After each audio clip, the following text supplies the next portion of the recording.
for a dinkomo. I was young people, Amanyoko, Mamma, so more young to Chiesa Bay, no more Bay Penia, Obedi Party, and him do a mark 2024 elections, no, or Penny Cabinet J. Japan, then you Bremen, while launching a campaign, what didn't send Pia to ga. Jamtani Edma LPG, Amanyoko, I want Fim Mantamu, what your cat had a company for me. And now lower mania crop about on Persias who are permanent to Tiabatos some performance and Jeff up so, HSA in short talk. In Zotoye no a chi afa manfo dem apapa suku danso a baby ankoda besua de akwakoye nwensen ye ma me no ne papa no mu a omne aban no e pre so na mo nsika da ho no nti no ye ti energisem bi abuja for when you afro pin ya kekese ne ne sekase a baby a wo bia na nwumre ye ba na ye de ababesomo ye mfa sedama universal natural clinic o se men kan cho se si dumpedumpa abuja nko baby a me nwisika ni e na stroke no so ya ye obi a se bubuo se di mfie mienu edi mfie miensa edi mfie num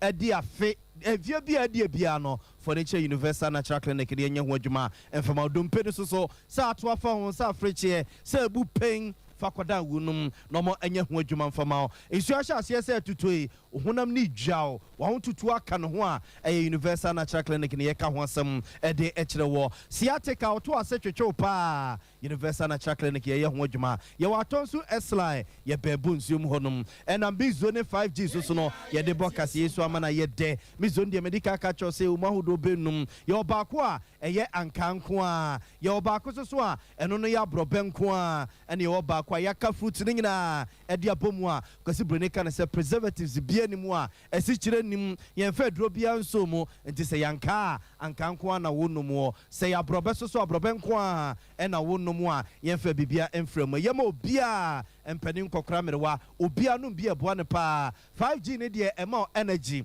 na de ye adwuma bia bi e na 3A herbal center for e de 3A co capsules abedwa so a okoku no se fifiri woni ase se fifiri oto eja osisi ade ama ye mu atim ama toda woni suta ye otum eni nyina kopa 3A co capsules nanunum e be shi koku na se e de ama abusia wo mo ena ema ye vemu a ba bia wo bia na nwumre ye timi abane aba besomo me de e de na ya abo amali bia boga nwumre mene nana kwabena kese ye ka mo say ye ka se free Sompa 93.1 FM so kumasi abonten so no e be bom fompa na twa pesa dada no hoyi atia akofa Sompa 98.9 FM so e wo pono ene na half mantam no mo okopono is mantam no mo a say ye kintampo say ye techimanom say ye nkransa aha e Sompa 90.7 FM Adama and a Sompa 93.1 FM so asantema se ne nkwado nyina wonoma som etokase apetie yenye bre na fe nsam no ne mobrodo ncho yentutu na srani abasa enfamamo ye de mo hyase de free ni bia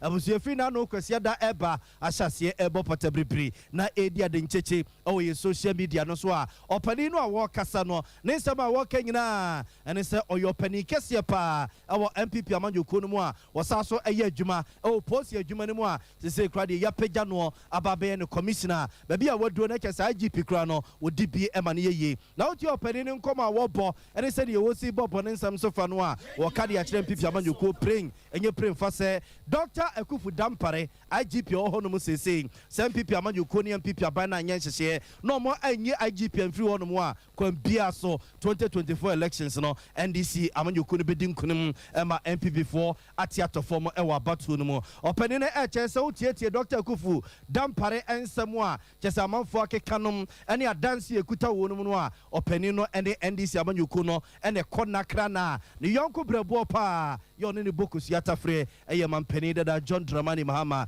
intoro dia woka ema MPP mpanimfo atiase se some person mo breaking 8 no no mo dinkunim 2024 elections no a ene IGP Dr. George Ekufu Dampare wo mo ensisa no ansana abato no eduro no abusia yenkwai no opani no sidi no si edini nkomofa a nipa binum record no yenkodi yenkonkotie kakra. That is why every policeman wants to see him as his or her IGP. Master, yes, I'm not going to cry. You make him out surprised. You see, this genuine humility, genuine, and here the faithful humility. Yes, he's the one that we want. Now, when you say the enemy, you will see the outcome of the elections. Do you understand? And he's a true party man. The president is aware. Because of the way he's being treated, he decided that even Joe Osei rather agreed with him. That's why a party man if these people don't want to give you the IGP, because of you, I won't go again. Come and contest my seat, and I will support you to win.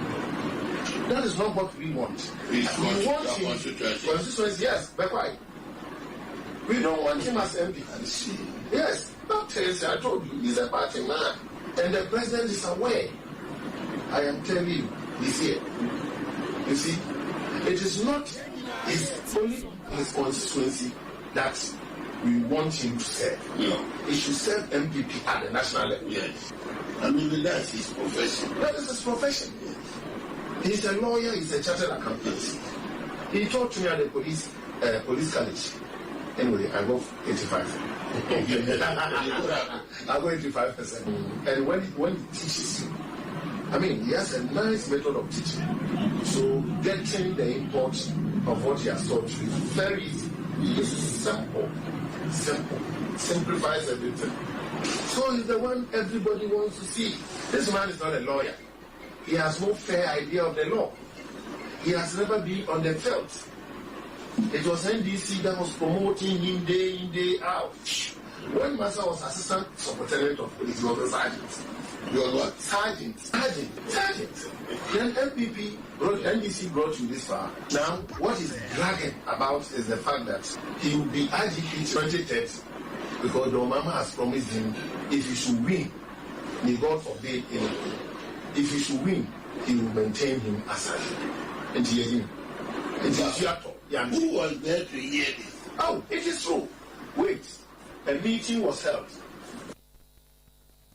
Abusuafo nti weye aye ne no a eja opani no edi ne nkomo na o kirechiremu se IGP die wakakra ema nipa bi no ebe no ate ase se wono kra de IGP na wodie no enye se bia mampani na nadodan kwa akufo de ba beto aba e de etia na mampani akufo do kwa wone na ko wasia mampani da John Dramani mama waye no yonko brabo a wone ne bokusu yatafre em wahye ne boso no kra ne ba obeto aso a no di IGP no a e de akwakosi be 2030 a wono no wonye na dwere se wo kosese e de MPP amanyo kodi o madwene so omo mani e kwa koto IGP so a enu omo beto omo pade akwaku dentum 2024 elections no enti o ka che MPP abanya mampani na nadodan kwaku for the down se nani kire ya some person mo break 8 ne dia na ne Dr. George Akufu Dampare IGP womo empam no ansana abano edru hokra e was an komo bone sansensem no nam abefo interview no so obi anya bia ehwe na obi nso nya bi ya working kana otie bi no na ye di nkomo e dia fa kire efisem bambo so afo ye wura Ambrose during the samatodwa ebere na sam trofo ye busa na samba akomienu miensa bi fa sa nkomo ya bo amaken kan sesia no ho wode atodwa akyere so mampani na adodankwa Akufu ado wonso da ye da sa aba na ye koto 2024 no obewie mu nti sansensem no na mabefo ntentafidie no so no wote ya iwani na eputo no kro bieda ani sansensem no empo sade ko se ye hwan na e kasa se hwan ye hu bimbo mu nsam no bibia da na kwambo ko obi anya na dwe se aba no obaba bewiem yewra Ambrose Derry. Well, I said my president and I do what is policy to bring the development of this country. I'm not sure I want to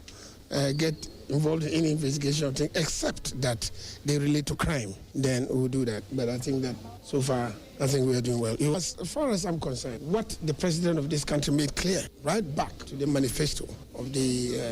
election before the first time was that there was a fear syndrome in Ghana, and part of the fear syndrome was that people thought that we had a security system that was not, across board, we favored a particular class of people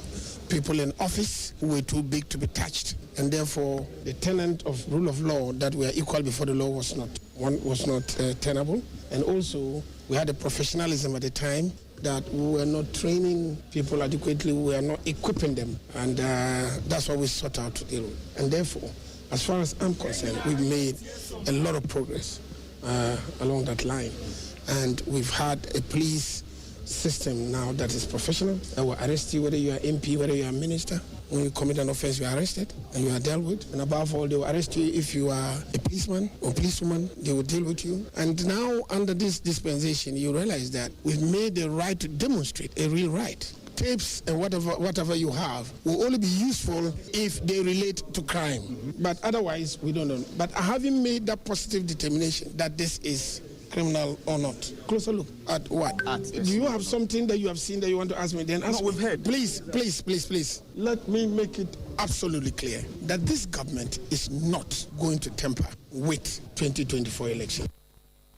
Ene ya etwagu ye oman efisam bambo so afo yewura Ambrose Derry na ebusiana no si ya enamra so adwani owo mra so agefie ma desia wono mo ewo wa West Abaton Pesua so papa ya ye ka no wa se me kra de polisi wadi bia eno de ekwa ahomije mu asese wode edi eye MP edema de hye wo wa West Abaton Pesua so Honorable Peter Tobu eno de nsamtwefo di nkomo eye ne se sa ne no a wono no wate bie no eye ni bia ehu ye ni kwanse etoto na se no my Ghana si se kebima min kebi ye de ye adwuma de a o se ne ne kire ya sa anyway ya etwaguo ya manfo tutu na sere ne abase di ho nkomo no ye ti ani kohwe na se mfifimu bi wa kire a ye mfifimu ni dwimu mabam enhwemu ankope wo ya no a na o kasa ne se aso posi no wo mu ampa ana nyembia so no wasa so edin tintiman ewo MPP amajuku no mu na nti ho bahia se mfifimu ebekoso ewo sa anyway no a etwagu sa no.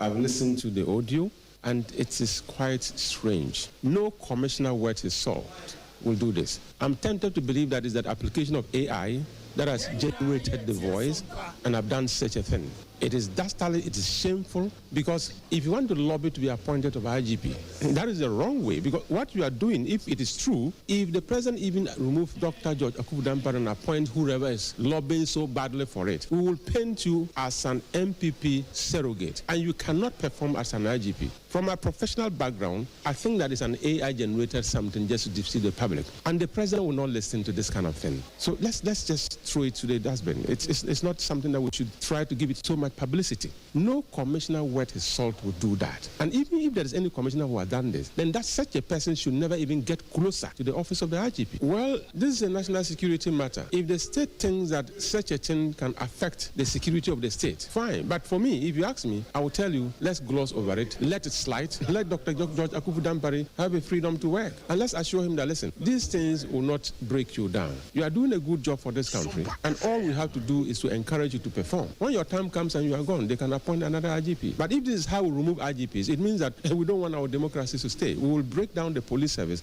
and destroy our democracy. That audio that I've listened to, if it is true, it is sad. And I will be wondering where such a commissioner was trained. There's only one position in the whole Ghana police service called the IGP's position. And you have over 30-something, 40-something, 50-something thousand police officers. So if you have about 20 commissioners, okay, each of them believe that I can become an IGP. So the dream to become IGP is a motivation to drive them into all kinds of things. So the fact that you become IGP, don't go sleeping thinking that the people who are supporting you, they all love you so much. They are supporting you believing that you will leave very soon for them to occupy the same position. So your own supporters can become your enemies.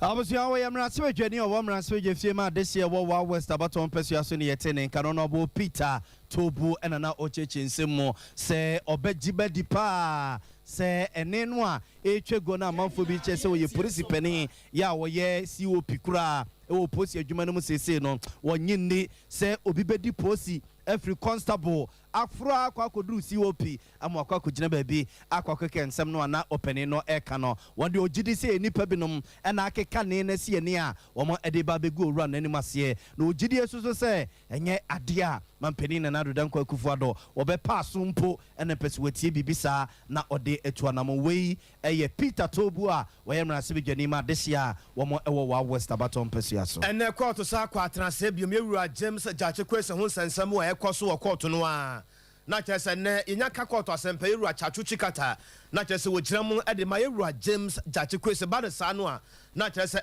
mra ho asem nko a na ye ka ene ensem pi ene koso e wo court ebra ye fra asem no na court eja otiamu e fra asem no na yewura Chachuchi kata esoro ye na Chachuchi kata eye na adwen se opese wo sere ade kakra e wo court wo sebe ya wo menya beno matimi aboabo wo frisa nema bi wo hono mu a also mu prim wo machi na wo samba biem sebe ya wo matima ye nema yie pa na no na court etrance no hu se da bi samo a yewura Chachuchi kata e kan nsam no wo akire pa gisa wo foka ansa na wato sa asam no enti ekwa wa na akoye emra animu nsansam no a na no na ne yɛte ɛkyerɛ sɛ simisu biam court no wa hwe ampanimfoɔ bɛsan akɔ na ɔmo de adesrɛde bi akɔkɔto saa court no anim sɛ bɛyɛ a nsɛm no nte aseɛ no Ghanafoɔ bɛhunu deɛ wɔ mu na Ghanafoɔ nso atumi ate saa nsɛm a ɛsia no ɛda Supreme Court a ɛfa yɛwura James Gyakye Kwesi ase North sɛsia yɛto aba a wɔsan anya akonnwa no bi mu no na ɛbrɛ ruling no awieɛ no ɛna yɛne yɛwura Abraham Amareba 18 nkɔmmɔ kɔ ND Samanyɔkuo no mu a wɔyɛ sahene ɛwɔ mmla mu ɛde ma ND Samanyɔkuo no busan sɛ ɔfa Amareba sɛ no court saa fra asɛm no bio na mo asɛm ankasa ɛne sɛn ɛna bia mu so deɛ baeɛ no mo so mu ana. Today, the judge gave the ruling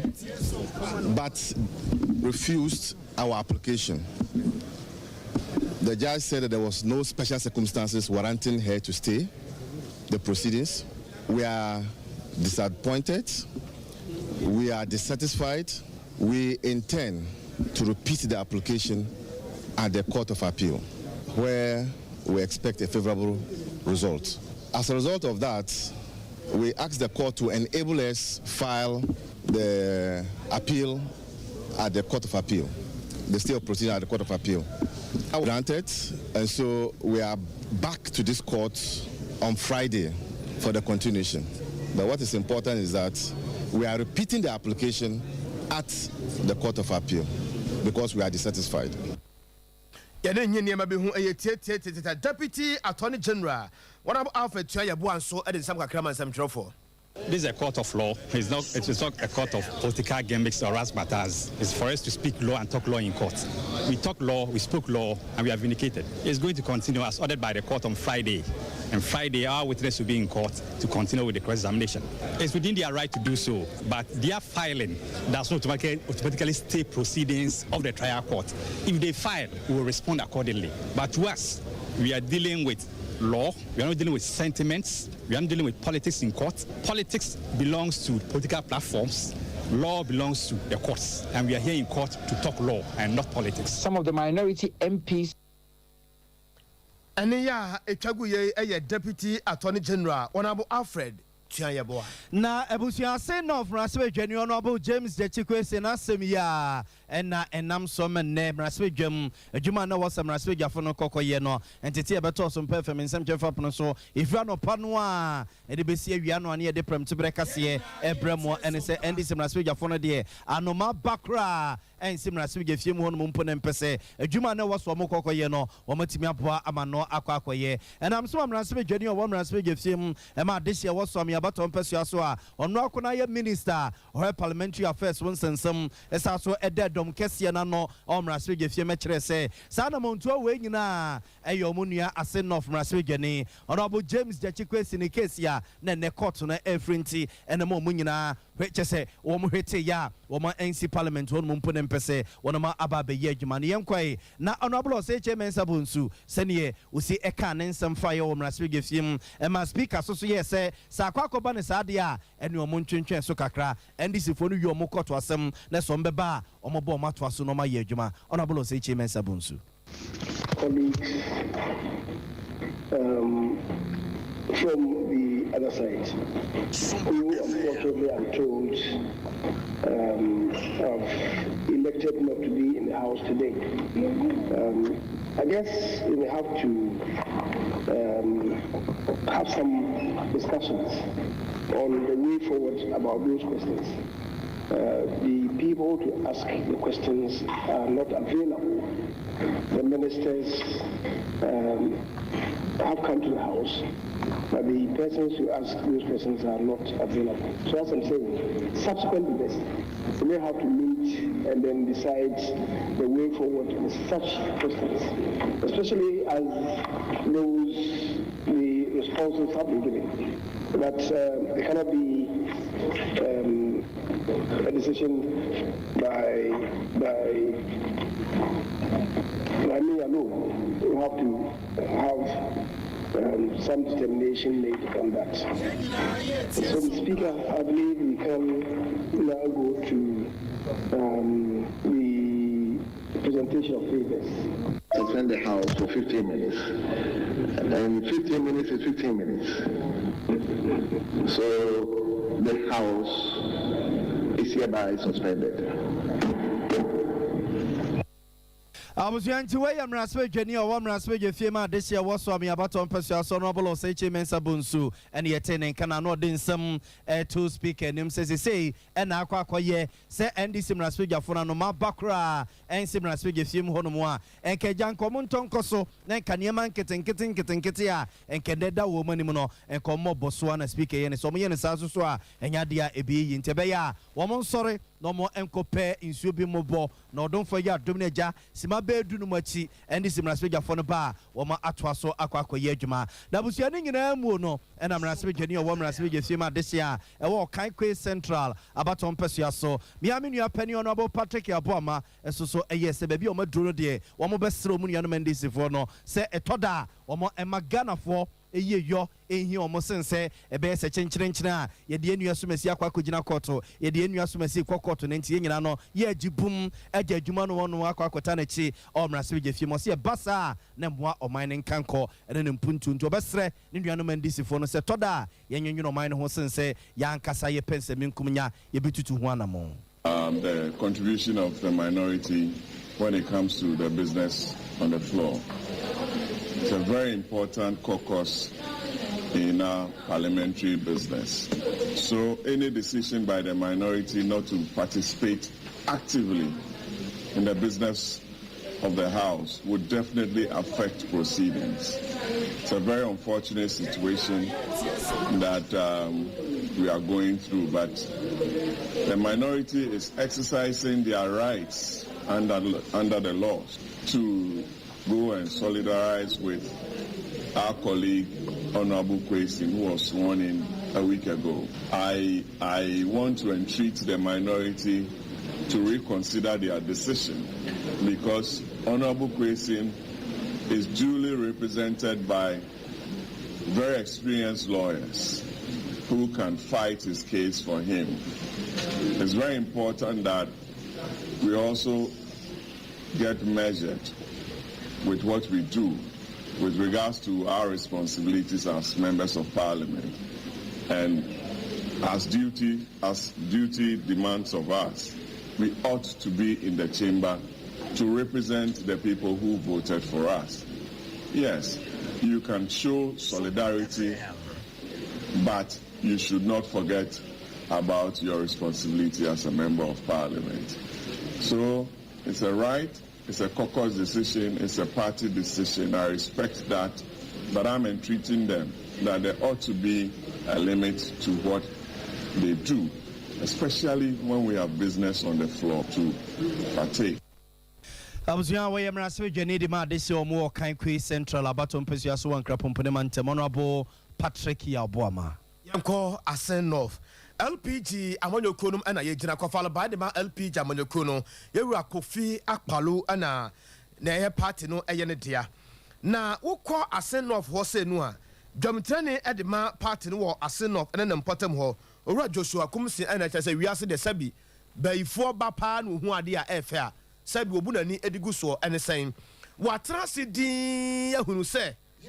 nyame se yanka no kura para se de no kura na e ka asem a ade bia efe se danya aka wuram ade bia bande ne nsaka wantumi anye enema bia na edi emmoa ye se mpanifo kwommoa na ne nyina no matime ye ne pepepe no yeru agem tache kwesi na ye sa ade no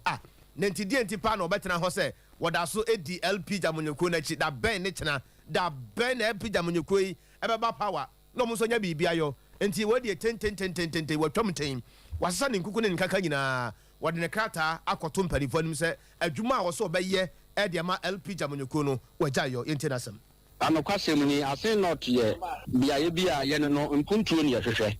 anu nti se uye obi a wo yamanyoni na se wo ba sen not na se wo ba na ne be kan mpuntuo ho asem de a aya ne ye gitum na ye de ewle nyina show mu na botaye nam so a wo ba ye no so yetumi aboa na botaye no atumi akonanim na the entire Namso, Mrs. Mega LPG Nameko, and this is say. I am Mr. Jim the question, Nayan Nayatin Honsem, Nanso, Nayan Fire Nim Hunapatia, Waye, and Tiabatu Yumuna and Twabumuno, and I in I and I'm the Bia, so I share near Manano Casam, they say, no mammy who is a Panayano. Sebi been blood yasa. Semecase, men tarnechia, ever having a class, because LP dynamic could be Nechino, let me do a chip from Puntu. And to say, Yamiada Romanesi, this will be a back near Koshanuma, Wayan Dada, near Satua Beaman and Nino Mobitia Yakamua. Never say a dim Puntu, and I see a ring, not a tiny Panachi, nothing but Panam.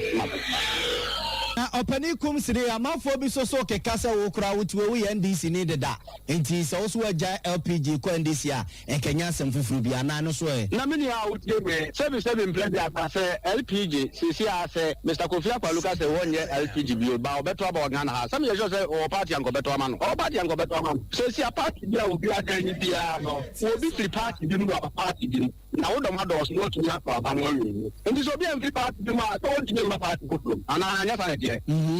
Sanity, baby. There be a just all kinds of dying. Me see me near to have a call NBC. Yeah, my election on Papa near one. Near what topic to be I had them. Now, I know what I'm say. Yeah, when you are topic not sign. And here the little sister. Ebi ane papa Kofi Akwaluka oba obetumi abehye bobi wase not na yatumi ahwe saa abo no ho na yato abade ama Benis Safanu sa ento abo ni nyina chi no ya ante sa se obehye bi obehye ebo se mutumi tuma Benis ne so ba ebi a akwan ewo wa ha yi meboa no no degree so ebi a se mutumi tuma Benis ne so ba ebi a school for nkole meboa mo ade suamu ne sa abo hye ni na ya ntumi ante bi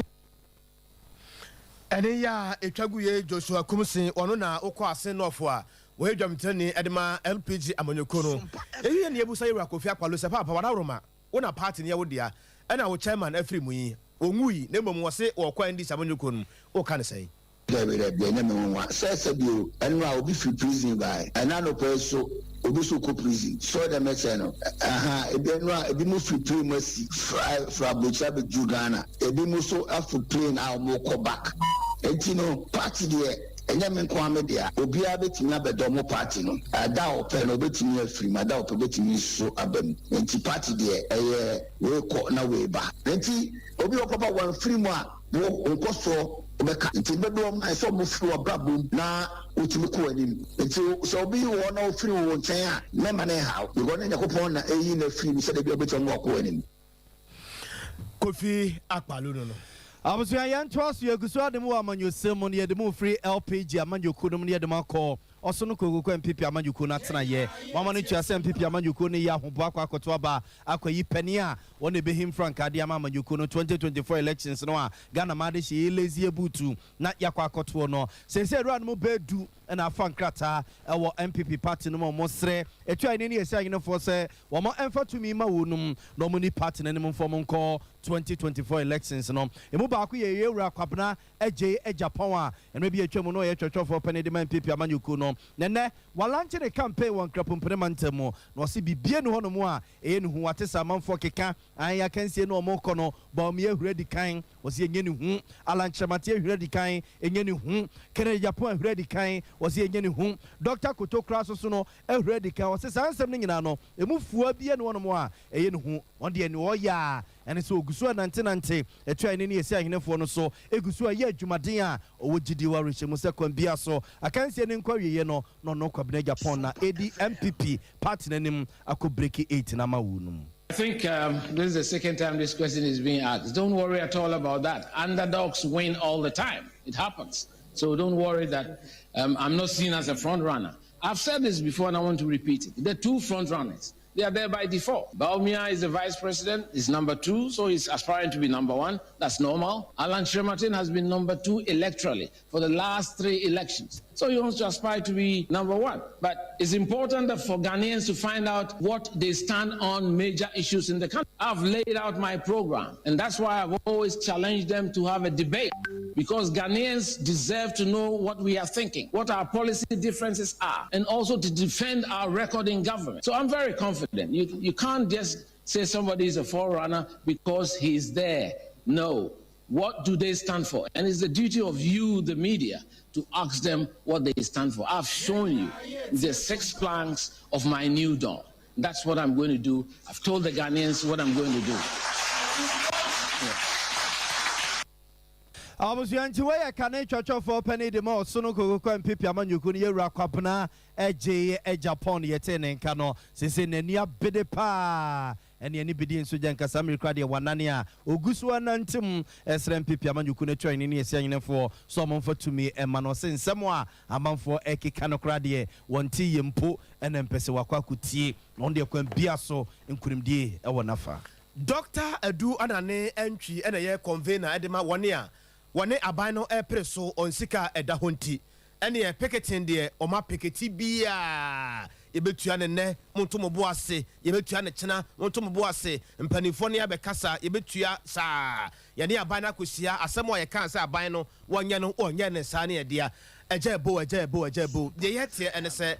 nyamia ya dum ama aban na pone kakra e de afiri ho na ye ntese ro paninu ankasa sika na asem Tim kakra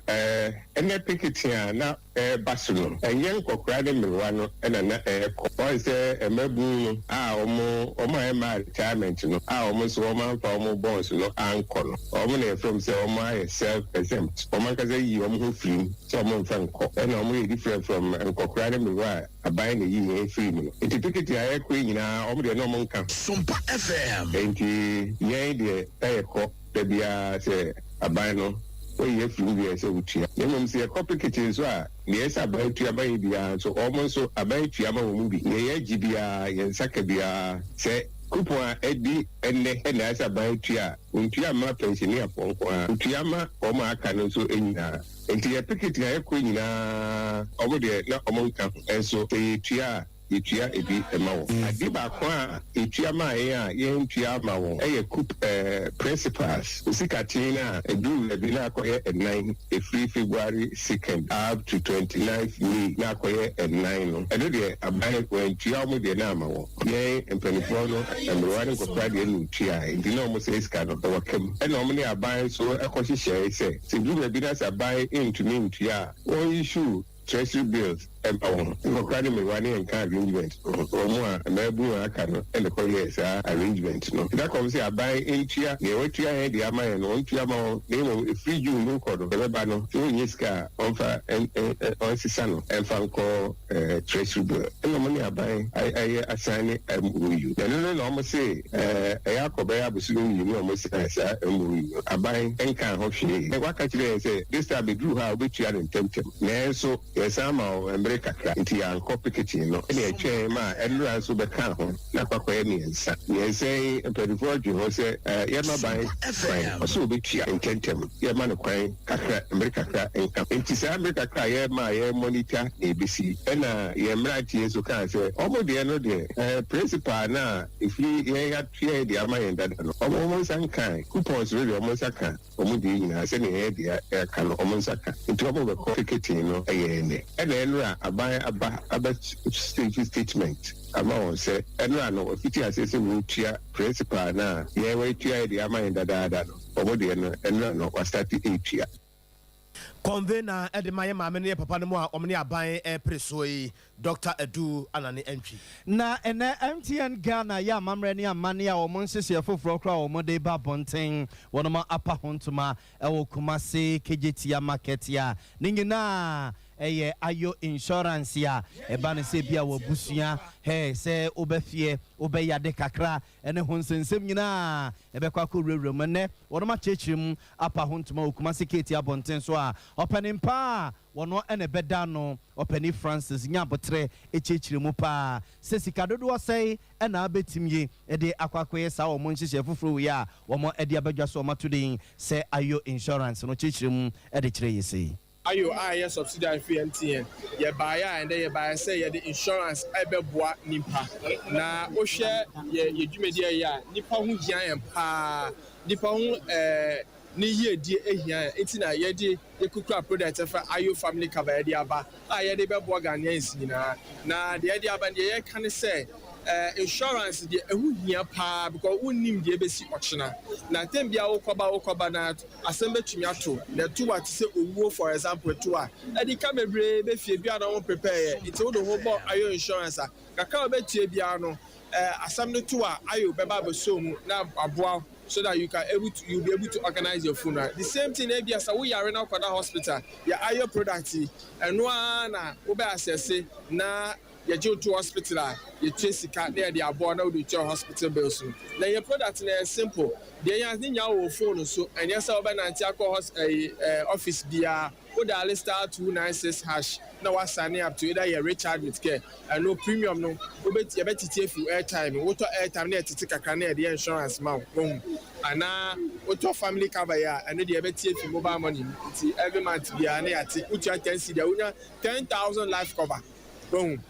Say Sebio, be only not to Sanaka once so few my betia a good mobile money so now they are boy. So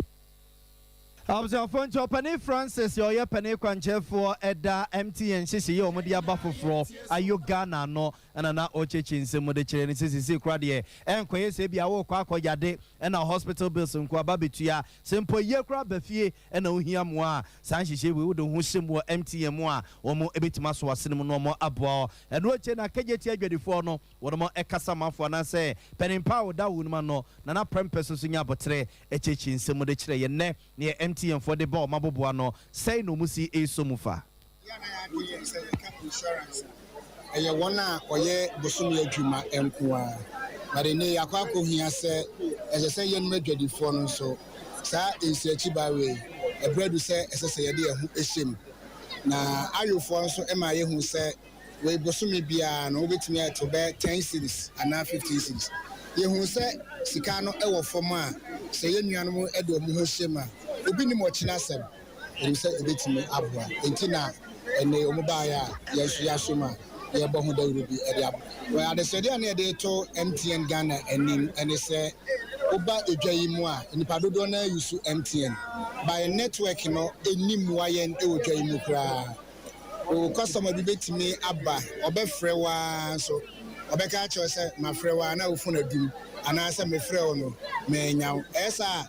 unti no ba yesen ko beto wa de kakra eso be ne nam dwemu ana nam se wa nya no wa nka senti no no asa ko ba bi fufuro no alusu customers enti se nei MTN ne ayofo aka bom eso mu ne ebedi dwuma yenso ade srede ye hia de eni se MTN ebe improve o network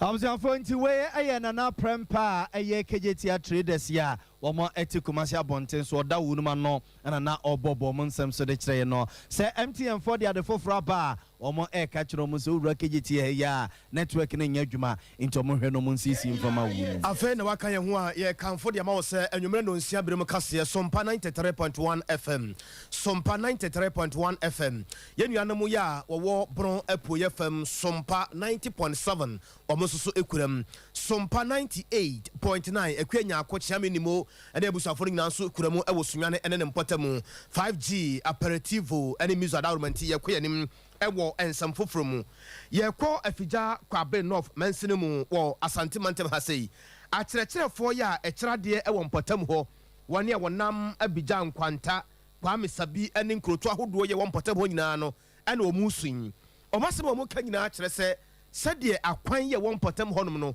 eha adekyerɛ ene adesua no eha dwen papa ne kanka kura ne sɛ nsutɔbere yi nkoda no wo sɛ ɔmo ye kyerɛ ɔmo ade no nkoda no ntimi mba untimi nkɔ kyerɛ sɛ ɛba ne saa no na eha dwen enti akyerɛkyerɛfo no efi som de saa caterpillar le dwe kwan no da bi ebe school a ija ye moto ne ye car no wo kwan na ja ho na ya nanti firi hɔ aba sɛ sɛ ne ye caterpillar na ye kwan no ntimi fa ye car ene ye moto ne mfa so imtitiri se me ho kyerɛ me pa enti me hu de menye kora enti yesempen for so be boy dia omumu ananka wo fa ye ntuye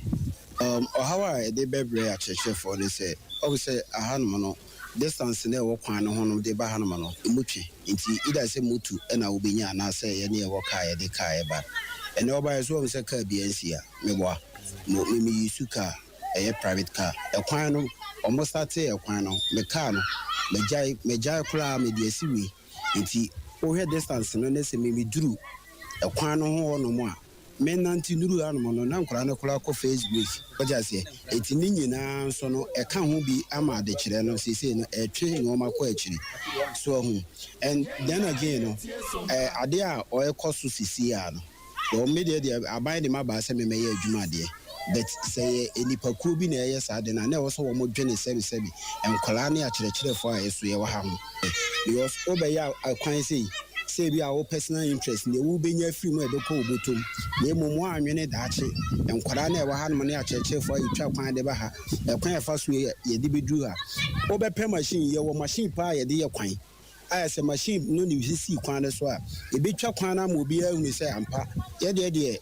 yɛyɛ dago nsuo tɔ na sɛ kwan no ne si so na mehwɛ na meba na ɛnyɛ yi a ma san bɔsɔmɛ so a mɛkɔ akɔgye ɛyɛ community na ade ho de ɛbɛkɔ de atia wɔn ana saa so na ɛha dwen abusuafo yɛ modi akyi anwumere ɛwɔ Facebook live no so no ɛyɛ kwan yɛ da afigya kwabre north mansini mu asante mantamu ɛho asɛm na kyerɛkyerɛfoɔ no ɛteɛ mu no na headmaster ɛde ma Abidjan DA Primary School Mr. Na Edward ne nsɛm a wɔde ma nsɛmtwerɛfoɔ ni ɛnokure yɛ kwan ne so fɛ den so fɛ den ankasa na cars no kora ma yɛre mpo no na ɛso fɛ den na si a car no de machine na bɛfa so no deɛ bɛɛ last week deɛ yɛbɛ yɛn ntoma school yɛ pake yɛ motos esisi hɔ ne yɛ nante yɛ fa fam saa de bae nti yɛ kwan no deɛ si a cars no bɛfa so no deɛ minim deɛ bɛyɛ nti na yɛ sadɔfo ne mmɔmutumi ka bi sɛ ɔnyɛ ho bibi ma antwɛ yi a na ɔmo yɛ adwuma na yɛ ntumi ama school especially nkora no so wɔn ntwɛ sɛ si ampo tension a nkora no hwɛ nkora sɛ mu hunu ka da nti wɔn deɛ ɛkɔ so ne deɛ mɛka sɛ na yɛtumi fa so asese ne deɛ wɔn asa aba mo se no kora ne deɛ bobo ne nim tuase yɛni tuase anya kaa ne ɛba kwan so deɛ a main road kora mpo no mba so a ɛsɛe na bush road wɔn asa aba so deɛ ɛyɛ bobo ntumi mfa so mpacho ebe ha ye telefone chefon bebrebe osese no kwa no emusa se ka ka se ne ba unyima bia nyina a se obetima ma no se mu ba ye kra dia obetima pako moto no nche no besina kwa no musa ka mi no ti mo na moto kra ntimi mfa kwa no so se ometima hu bibia ma ya omumai mu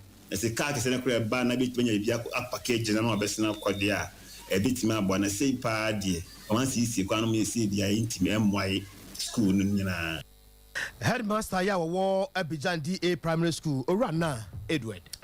Abusua yento aso yegusu ademu ongomasu ahon sensem na opening pa oda Ghana National Education Campaign Coalition ano na odi adesre eto mpanimfo anim se sabre ya yamra spejafo ahya se edi nkomo sebe mpreduasa nturumu ne gege sem ho mrai omo edi ho nkomo omra spejafiem no obesra da semra spejafo no ye omo afamu de no ebra so se yetisi montene so na yetisi yesu apon ene yesuku nketu mu nyina efri primary kindergarten nursery ye hya se cheche yen kwada no ema omo etiase se sa gege sem ene lesbianism sem no enya dia ewo se yesuso so opani kwabena afena samwa wono ene dasa ku ya no ewo bonomantamu ena odesan semitu jawabra no ne enuanom Sompa 98.9 FM edi nkomo naturally ya mo be ma so oneni yonko be ma ena eni ya mo oba so oneni yonko eba ena ye na nanu so atrase o ma hwemu se sa enuoma no enye mai etiamra se oba kristosumu oba ya sumu ni adia nina etiamra nina Christians kasatia Muslims kasatia traditionalists kasatia ena yeka ho ntino adentina ese yakofa saadie no ebetwe ho so ebie so ohwe wo mo a ewura sa sumu a bempi rubo mu se amanonifo bi tachi yedisika kra ne pia NGO adwuma yesi emri baya woko net open fund na woka se wo de be promote si ne sika obenya no enya anoni Hamza Fonti way a penny kwanchefa wada Ghana National Education Campaign Coalition ano openi kwabana afena sam ene yetesa oni enuanom Sompa 98.9 FM wa ewusunya edi nkomo nyina eye gege sam ya yemra spejafo na hyase edi hu nkomo no mo eba be hye ho bra wa wo besoso wa wo beye bie ne ye di edumuku a ye de emra ebedi wo no ene wo chese yen hyase yen tinsi from yen cheche yen kwada no no mo ntiase se yen no ene Yankopon sɛ edema dasani sɛ bema wo kombedo yonko bema ne to gase sɛ wo kono akwakofa no abusan yanko sai osudoku mensenum ewo enkramanta no mu na ye gyina mu ewo adakɔpɛ na afen so no kotoko electoral area de wo mu nie ya papa no ne maame no mu a emo ho adwuma ene wo ye odua mo pa ana omo kyerɛ sɛ adwumako bi na omo di agro bi wɔ mpɔtam hɔ no mo madwene ho amonte ase adwumako no ede tai famco limited sɛ de omo si fom nsase fa ɛwɔ hɔ no no ɛhadwen omo afomu empo de omo di ka dɔso dada kora no saa adwumako yi agye ede afiri omo sɛm te ba ne saa no a ɛnya de sɛ omo so bɛtwe ede amabɔ mo na tai famco limited yi nhwɛmu kakra ɛkyerɛ sɛ asase a omo yɛ so adwuma no Pond Irrigation Authority KIS Mpalifo ena edema wo mu a na omo ye so adwuma na no ka ho bi ema yebusa assembly member de ma de se ya ewo empotem ho Honorable Abraham Tai Wayo Agbeko ade ne din ko yebusa se of Agbeko de pa na ekoso district chief commander ono na o ma sa instruction no na odi ehungu emu o si se buy phone so na nipa bi ewu a ono odi rubber be chichire ni sa be fa mu no ko mo chire o ye ma phone biom no ntina se ano yet me ma because o see ma phone na nipa no mu na ono opese omu ye adwuma no omu de omu ba phone ba ye de ye nan ye meka Abraham Tai Wayo assembly member de ma de say ya ewo adakɔpɛ na afen so kɔtɔ collector area ni nyina na ewo sai osudoku mensen mu ewo enkran mantam no emu na Agbeko nso ekuani ya kyerɛ sɛ omo so ani abere pa opani ba ko a wono so ba empotem ho no mu a yese ne mo de yantam no adɔ de to ho na eda ho ya ehome tie na asɛm asase no aha na ye nananom dɔ fititia abepim ye ya bresu na omudi ebinu aba abedada ye so mba be ya asase ni no mudi be maye omu ye wi amumfa amaye na omakasa na omudo asase na ye ni abre se yesu ye beji ya ade ye bedo ade no ye doa emo no emo ye doa na police abemu na ye ko police commander akuse commander ho na o ka kire Thailand for no mu se omu be spray ade no no mu ko omu dwuma so na yesu ye ka kire no se se no ye sadia otwe na ye twa ye mo no wie asase no so de be ma omu a na ye fa ma omu na o se on ti ase em se ho no eti ase ma ampa be bia edu se sia no ye sere o ma pani any agric minister no mu be mu se timu sa so bi do na efo se enye sika kitiwa de hiem na we ma order se omu ba be se ye nuama na ho na ye de sere ato omu nim se omu bo aye wei kuani ba ko a omo ne mpanifo pre asase ho ewo mpotam honum ne den ene Agbeko ode sanchechiremu yi ema yen abza for de mo ko afija kwa bre south abaton peso aso asantema se kuro bia ye fe ne se aduamoa honum na owura bia wodi enyamransam de hama adwudwa owura bi etiri ho adwudwa nanim abusu ye de na kwa kogina court asekwa district court wa court no aye ne se ne ye ma ne bailey ye mfasika esom Ghana city foforo no 30,000 Ghana city 23 so no mpeni pa be mienu na omo informansa emesi senkrata se bailey no a ye de ema owura no abribi a court be frene so wa ma sankrofo no court no ene wo modin ene se ye se me bosomi no ne da etoso eyedu baako e wa fimu a ana opani Kwame Benjamin ya yesi eja won de wonya adwuma na owura ya ye ka no wansem so ode hama abo Kwame Benjamin tirim adwiri nanim fa gu fom no yesi no ne ohene ba eye dua bebrese ana na enya akasa eno no eye Kwame Benjamin ye na dwene se wo kwakọ pata na patafo dia ba ehwa no ma hama so a asa agro wodi dwudwa nanim fa gu fom sa na busua bra TV no so na behwe efi na fono ne moma no ene ne nchemu kyese na so ne fa ha se de ba na fono ene ne moma honom de kyese owura na dwiri honom nyina mase ne mo kase yeso mo pa ya sabia bi family care hospital eno mo ma no so ede ne koya omo hwe ne mu odren nti omo ema so firi honom ede ba ekesiem e Kumasi abonten so ase ne mo kase de nyame aya domu a ye be kase eya ne sa na eba aseye no omo ede ne ba so kwa magistrate court wene ema court ne tenase no ene ne kodubofo ASP Stephen Ofori echechinsemu a ema otemuafo is honor Abdul Razak Musa esusu etia asem no ena osi ne trase se wom so owura ne nka wudie ne nka wodie no ne so omo ema ne belia sika o matwade ato ne tiri so eye 30,000 Ghana cedis connected to one no 300 million and omo ede ato ni tiri so na owura no a enguo kunu no wo cheche ni nsem sei ede kyeremra ye kosra na ya sabia ho makwafuo mu eba bibedu mifia ni mu na adua mo ahene nkonso hene ne savia ne ba ne ni jase hene na manwere hene no mu mifia ni bontina ne savia no eni minu apanyina ba ko efra ne Michael na o mu ko many minu about a friend was Francis Yakoso Michael Apatano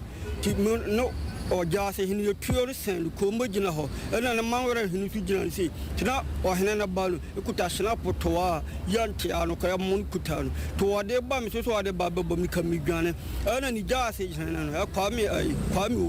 and a man where your friend Edgy don't wear your rem and or Hena Balu Toana a bomb to Miniana Menacopata and done was Francis done and ya or so no Hena Banu the man where the jazz no Mugan no the Baka car at the Mako Hospital to hospital come the Mako hospital the Mafa Cordia police station Makodia police station for Omo Pom Yasi Omo Young for Young Omutumo Sim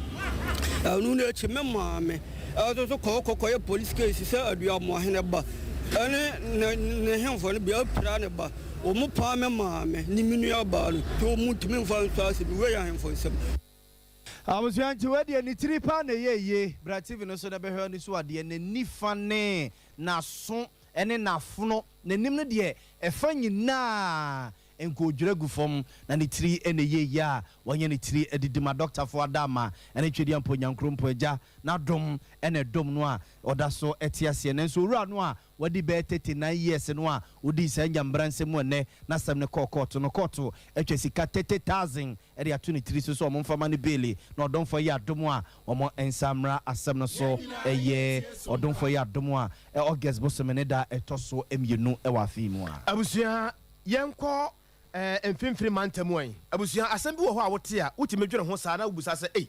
enti Ghana so ba bi ya dunu saa de we eda so ho ti asem bi asi e wo emfimfiri mantemu an nananom akuafo ye wo emfimfiri mantemu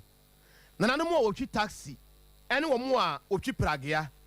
o mo ka bo manyem koda maako ahanum aduoson wotwe koko farmers pragia ena taxi drivers na de akoba nyina ene se asekuma odobin brakwa mansen mo mfimfiri mantamu ena saase mo nyina asie na owura yire Florence Ajay wo obi a wo ye nurse ni ewo asekuma odobin brakwa mansen mu one on nsam trofo 18 ko no chese wadwene ho a wonte ase na de saa de nyina bakura eyese sabi yenua ma no nkora na wo primary school no ya mabobo no fo ya no bosome so omutu kwan ticket na omde betu kwan no ya no munya bi ento hu prage ni no pe na prage no amane bi na jesa nwumre wode ne ho akwakwaje na wanyem no ena nkontabuo mu no 578 omunyina anyanyam ukuru wai okwa afuom waye da adwuma we kuani ukuru wai okwa adwuma waye dan otwi pragea ukuru wai okwa adwuma waye dan otwi taxi 578 omunyina salai ya yanye momo yenti yenu aba na se wode maye eya da ha adwin pa eya reho sansa oba central region ha nyina eye esikuma dobin brakwa mantem ye na ye dikan enya ade papa o ye dikan wo teenage pregnancy na wo hwe afi etwa mu kura eye enkwara wonya emprewanyinsen eye 578 sa 578 amiken emu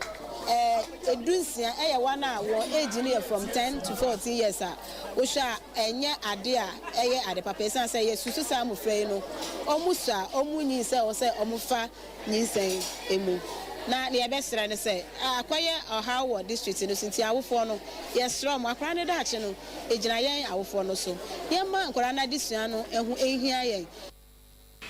na yenua ba Florence Ajay ewie ye no ano na yenua mba no a ejabosome so a omo na focus ahodo etukwan ticket na omo etukwan no eno na ama sansem wo nyina ba na omo so omo sra ban no ada yenti obade srede pad ne de ne bua ye dia kasa nkasa Into one most use part 3 times a day. Sana na ye brain yes sky the quaco to be ya or for swas won't be. Into say I strap and so better pad in summer. Yet to me at all, they used in the sun. Yes, can find top pad. Young for soon is Kawaii, I buy my bit to say a teacher's for that way you could do my auntie. Wanted to pad in this Nayan fine yet. Yes, can you top Nayan fine yet to say the almost and not said 3 times a day, ain't changing it 3 times a day. Yeah, pepe. Abusua we yemma ene enua nkuma mu amosra ba ne se pad no wonte so yen sam ofiri asukuma odome bra kwamansini mu e wo mfimfiri mantemu e baye abusua for yen fast dama universal natural clinic yese e ba ntini dompe no mu a abusua nko ba bia mianyu second se universal natural clinic bra na dompeni beto abiu dompeni be se janena so obesa sori ananti biu wanya accident mrebi ama ye do kofofa baby ni ade still ya oda so to yaw still ya oda so te se ase ade no nse danto ye papa bia for ne eche universal natural clinic ne yamwa ena eba ne se bia stroke nom ena no so na kan wato fomu a ena bua chese ama se wo ya wo hwie nye ya universal natural clinic for se brain na yemfa edro enkan nessa sorry bio insu asha se etutoi osasa bro ba be kan ho a wonam tutoi wo bedwa osa universal natural clinic say ene da so ho e ba ne siate kasam so a oto asesa atwetwe di nyina ye be hen wadwuma ede ama yefun yade no nyina say stomach ulcer nom ne nyina yitutu ase ede ma ye watonso esline ye be bonsu mu honom ene eni nkomo 0200158272 0200158272 mizo ene 5G yeguso aye no mo mizo medical catch say o mahodo benum ye obako a ankanko a ye obako a eye abrobenko a ye obako a melon sunum na ye obako a ye ka fruits ni nyina ede abom ede pa ese kire bia nim kwasi bronika ne say no preservatives bia enti say yanka ankanko na wonum say ya abrobe so a abrobenko na wonum eye mango nko a yemfa bibia enfrem wei eye mizo ntu ye wedding we ye party bia mizo ana servo na enti wanim open energy so na dia ye adwuma uye bia eye 5G and I make come for the amawo e ma vim e ma dwuma bia wo ye bia utimi yo yensem twani wo ye driver ni wo ye mate ni wo ye teacher ni wo ye doctor wo ye nurse ni e drink ni de e ye 5G e ma energy e ma bodwuma fucking and na odwa so ope bia to atone a no afre 0246